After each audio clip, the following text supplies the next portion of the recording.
Bismillahirrahmanirrahim. Welcome to ISF Academy. Assalamu alaikum to all students. As you people know that we have been talking about the water soluble vitamins, and almost all of the water soluble vitamins have been completed, and the last vitamin is vitamin B12, which is also known as a cyanocobalamin. In the previous lectures, we have been discussed about the vitamin B1, B2, B3, vitamin B5, B6, vitamin B7 and vitamin B9, which was also known as a folic acid, folate or a folacin. So in this lecture, we shall talk about the vitamin B12. So let us take start. First of all, if you people talk about the vitamin B12, so vitamin B12 most commonly it is also known as a cyanocobalamin, and it is also known as anti-pernicious anemia factor.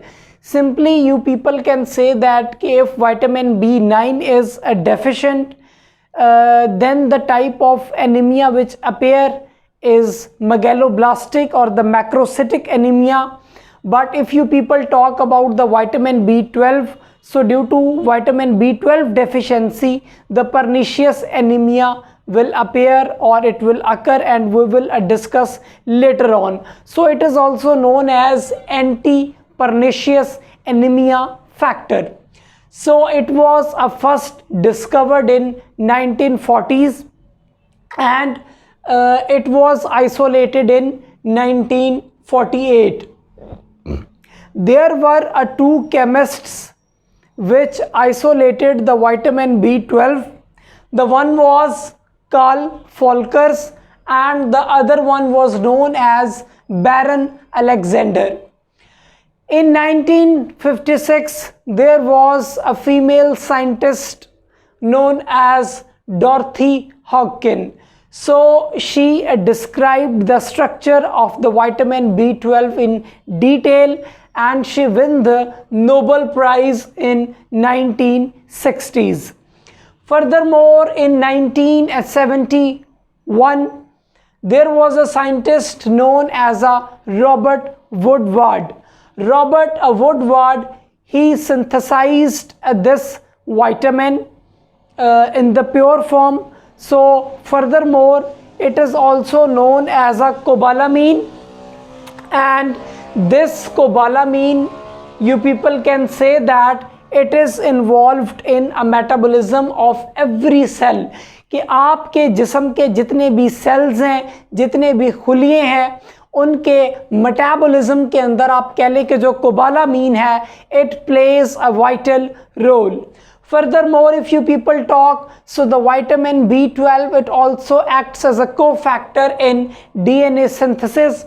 Furthermore, it is also involved in the metabolism of not only fatty acids but as well as amino acids. And it is the only naturally occurring a substance or the compound or the vitamin which contains the cobalt. 35% of the cobalt, it is present in vitamin B12 or cyanocobalamin. So furthermore, if you people talk about the chemistry of the vitamin B12, so it is the water soluble vitamin, as I have already explained. It is the deep red tasteless substance, but it is stable at neutral pH, but it would not be stable in alkaline pH. So if you people talk about the functions or the biological roles of the vitamin B12, so it is a very crucial vitamin that plays a multiple and the pivotal roles in human bodies. The vitamin B12, your bones need the vitamin B12 not only for their strengthening but as well as for their integrity. Furthermore, it also improves the mood disorders, and it overall changes your outlook. So you people can say that vitamin B12, it protects your brain health, it keeps you looking young as well as healthy. So it was the overall about the biological functions of the vitamin B12. Next, let us talk about the types of the vitamin B12 according to the group or according to the compound that is being attached with the cobalt as well. So there are 4 types of the vitamin B12. The most commonly form, it is known as B12, and this B12 is known as cyanocobalamin. It means that there is the cobalt which is being attached with this B12, and due to this it is also known as CN. Next 3 forms are vitamin B12A, which is known as hydroxycobalamin. Hydroxycobalamin means that there is the attachment of the hydroxyl group, and this form or type of the vitamin B12, it is retained in the body. So vitamin B12B, it is known as aquocobalamin. Aquocobalamin means that it contains the water molecule H2O. The 4th one is the vitamin B12C. It is known as a nitrocobalamin. The cobalamin in which there is the attachment of the nitrogen, so this is known as nitrocobalamin. So it was overall about the types of the vitamin B12.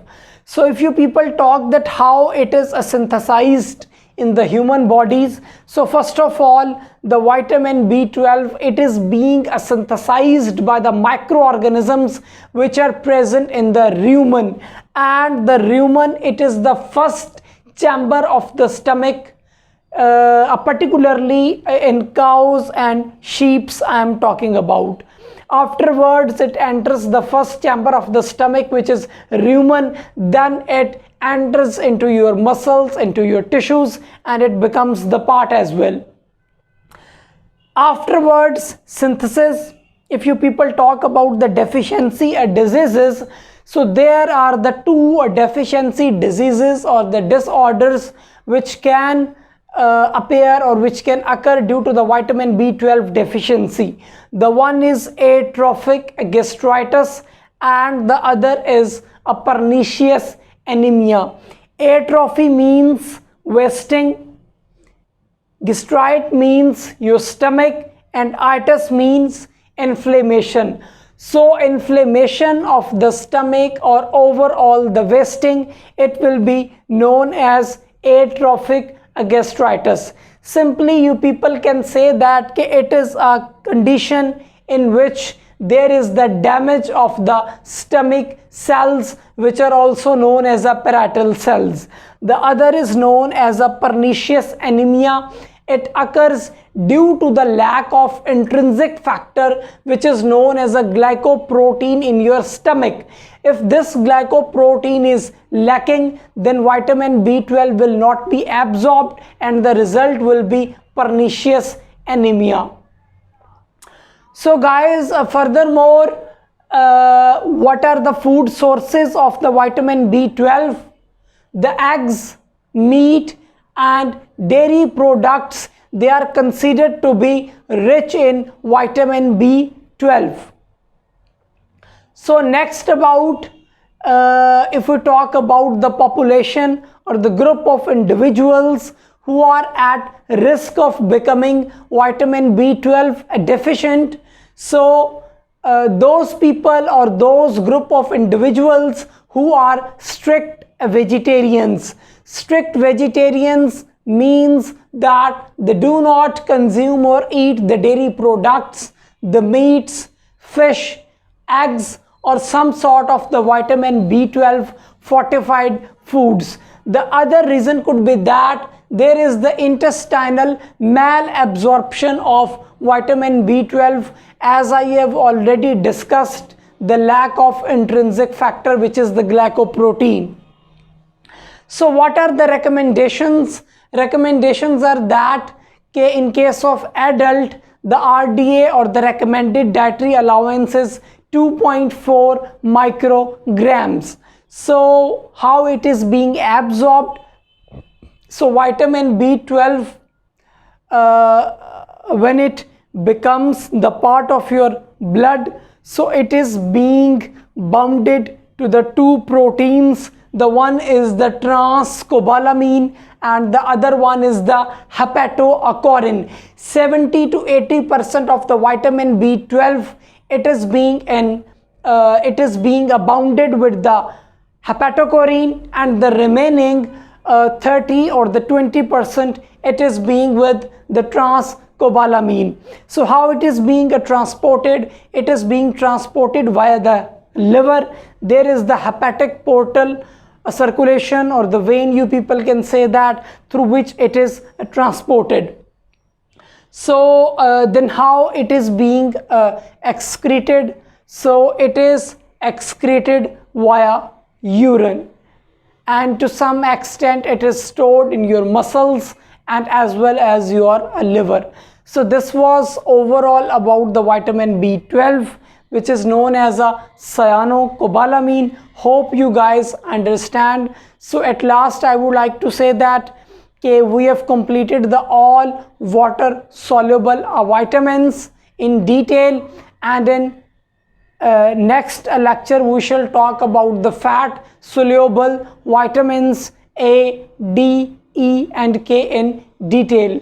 So it is a request to all of you that subscribe our ISF channel, press the bell icon, like and comment on my videos, that you guys would be enabled to get some sort of the videos like this. So you can take the screenshot as well. Assalamu alaikum. Allah Hafiz.